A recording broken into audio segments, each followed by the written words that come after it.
Hello friends, this is Adam with Movie Guide 365, and today I'm going to go over what I feel are the top 10 worst director's cut movies.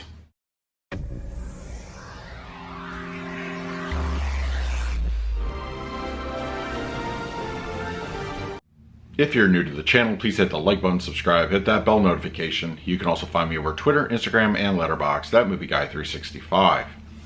Okay, so in this video, I am going to go over what I feel are the top 10 worst director's cut movies. Now, I did a video not too long ago about what I feel were the top 10 best, and if you want to check that one out, I will go ahead and link that one in the description. But for this video, I'm going to talk about what I feel are the top 10 worst. Now, this is going to include special editions, director's cut, unrated editions, basically anything that differentiates from the original theatrical version that was presented in theaters. So this is of course going to be my particular list. It's going to be very subjective. Yours may be different. There might be stuff on here that you love, absolutely, as far as that being a director's cut or a change in the movie, which I don't like, and vice versa. So just, let me know in the comments below what you feel would be the worst in your particular list, but just keep in mind this is mine. All right, let's not waste any time. Let's jump right in.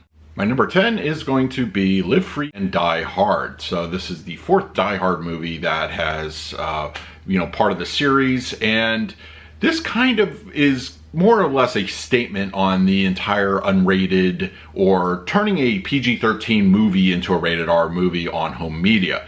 While sometimes it does work, and I do appreciate those efforts, when you're taking a PG-13 movie, which, look, hey, Die Hard should be rated R right out the gate, but for some odd reason, they wanted to mass market the whole franchise and made the fourth movie a PG-13 mess. So on home media, they instituted an unrated cut, which just kind of adds like a couple little bit of shots of blood, a couple curse words, and to me that's less of a fulfilling director's cut or a unrated edition than it is kind of more of a marketing thing, kind of appeasing the fans. And there's plenty of films that have done this, even movies like, I believe Expendables 3 was technically PG-13, and they added an unrated edition to that. And it doesn't really add anything to the story. It's just kind of more of a shock and awe, application of blood and, language. That's really more or less what I feel kind of does with their unrated edition, so that's why it's my number 10. For my number 9, I'm going with Apocalypse Now Redux. Now, look, this one definitely went through the ringer as far as making a director's cut goes, and even to the point where the final cut was a kind of a correction of what Redux I feel got wrong, and I think a lot of people have the same opinion. Now, while the original theatrical version was fine on its own, Redux attempted to kind of more or less add so much more material, which, sometimes more often than not works. But for this particular film, it just made it kind of more of a convoluted mess, and it really isn't a great representation of a director's cut. Now, I do feel that the shorter length but longer than theatrical cut version of the final cut is a very well done version. Redux, I think, was just a misfire, and even though the release on the 4K edition includes all three versions, I don't plan on ever going back to Redux. I've seen it once, more than enough, but the final cut would absolutely be my preferred version of this film.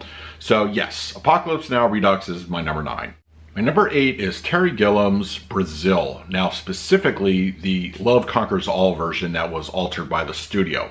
Now, I know Gilliam has pretty much disowned that particular version of the film, and studio interference, which is not going to be the first time this appears on the list, is basically the culprit for this kind of release. Now, while this is not the known version that a lot of people really know about, it does exist. You can purchase this version with the theatrical edition on the Criterion Blu Ray for Brazil, but it really just takes the movie and takes the happier moments and kind of gives the audience a happier ending, and it completely just disregards the point of the movie, and it's not a good version. I've seen it once, more than enough for me.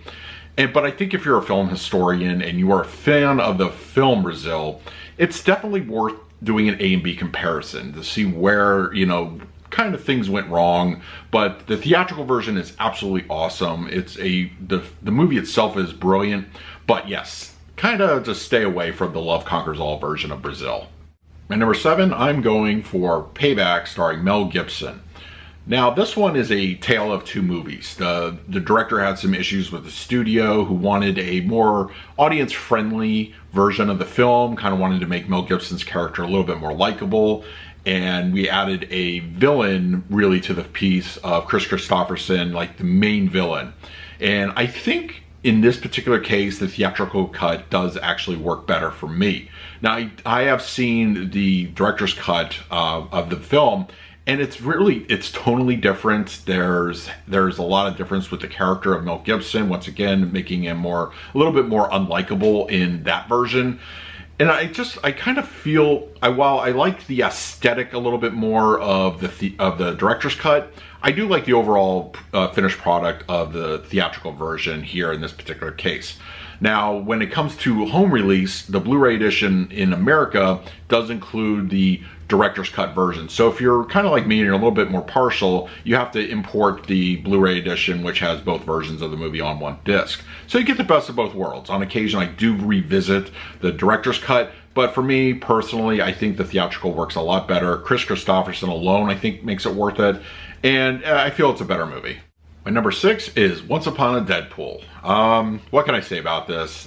Really, it's essentially a PG-13 version of Deadpool 2, which of course, Deadpool 2 being a hard R kind of film. Now, this was technically right around the time where Disney was looking to acquire Fox, and it was basically an experiment to see if Deadpool could really carry a PG-13 movie and would people accept it. From what I remember, it did not do a great job with audiences. It pretty much it had a clever premise. I do like the whole, Fred Savage angle, but I don't feel like they really utilized it to that degree. They cut out a lot of the best parts, a lot of the good gory stuff. The language obviously got toned down, and it's really not particularly a good put together film. Now, whether Deadpool can really be a PG-13 kind of character, that's really, to be determined, but the recut version of Deadpool 2 just doesn't work, and honestly, it should probably be better just kind of forgotten. For my number 5, I'm going with the special edition of E.T. the Extraterrestrial, directed by Steven Spielberg. Why would even a director's cut of this version be necessary from Spielberg on this? This was really just kind of more or less altering scenes, and it really kind of even became a meme at some point, replacing the guns being used in this film with walkie-talkies. It's just kind of a digital scrub, and it didn't really add a whole lot to the movie. Look, E.T. is a classic, and it's a classic for a reason.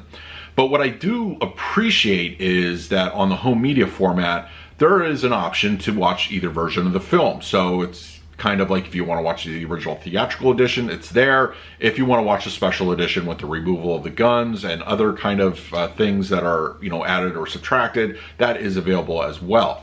So for really, it's kind of more of it didn't, from a great filmmaker's perspective, it didn't really make the movie any better. It just kind of changed the things that were already pre-existing, and I think you don't mess with a classic. So yeah, for that reason, E.T. is my number 5. It's worst director's cut.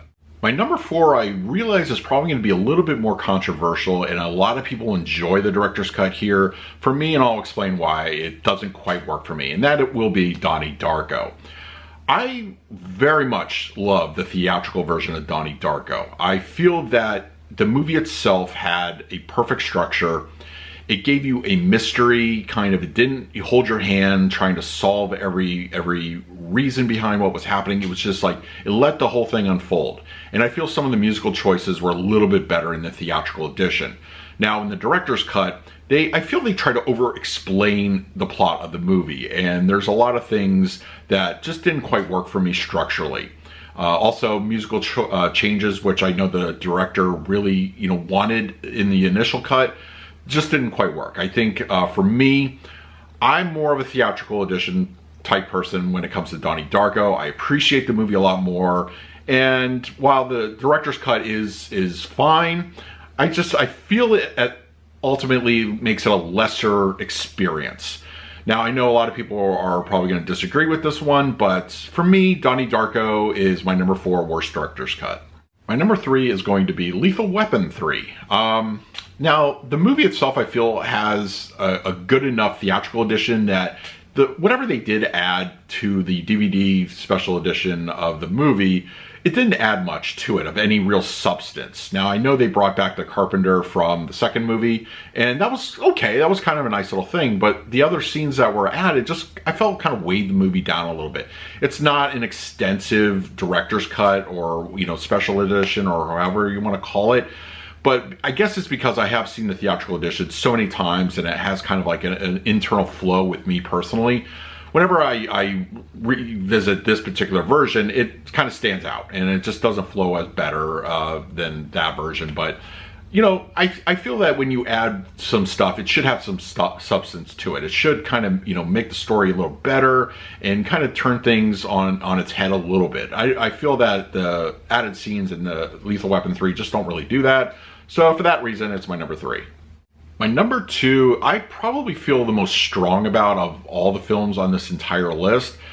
And I love the theatrical version so much and just really dislike the extended edition, which is unfortunately the only version that's available on Blu Ray. That is going to be Robin Hood, Prince of Thieves, starring Kevin Costner. Once again, I have seen this movie countless times on various formats, and when they put the special edition out on Blu-ray with the added scenes, it really bogs the movie down at a snail's pace. I feel that the added scenes, mostly involving the sheriff and the witch, aren't really necessary. They don't add anything. Look, more Alan Rickman is usually very welcome, and he does a good job in those scenes. But the material used, I don't feel is good. It kind of takes a good movie and makes it worse in my opinion. And I've seen online a couple of people kind of feel the same way about it. But yeah, I'm not a big fan of the director's cut of this movie. I don't know why this was made without like seamless branching. I would have liked both versions available. But yeah, the director's cut of Robin Hood, Prince of Thieves is absolutely just not a good film in my opinion. And my number 1, and I feel is going to be number 1 on a lot of people's list, and that will be Star Wars Episode 4, A New Hope, the special edition. Look, this topic has been done to death. It really has. There's a lot of people that don't like the special editions, the constant tinkering that Lucas made to the film. I feel took away a lot of the heart of the movie, the core of what made the movie great for the initial theatrical version. It was such a good, timeless, you know, sci-fi film, and the special edition effects and the scenes and the changes, the McClunky, the Han shooting, you know, second or Greedo shooting first, and just it was unnecessary. It really was. Look, a director can do whatever they want with their film, but at least make the original versions available. I mean, that really should be kind of a rule that in home release that we get. And the fact that it was kind of just, you know, it's become a thing, you know, where there have been restoration efforts, you know, unofficial, have been made for the, you know, restoring the movie, and just the recent releases on 4K have kind of just not done the film any favors. I know a lot of people enjoy the special editions, but I feel that there's an equal amount that don't. And really, I want the old version back in some way, shape, or form. So, yeah, Star Wars Episode 4, A New Hope is my number 1 worst director's cut.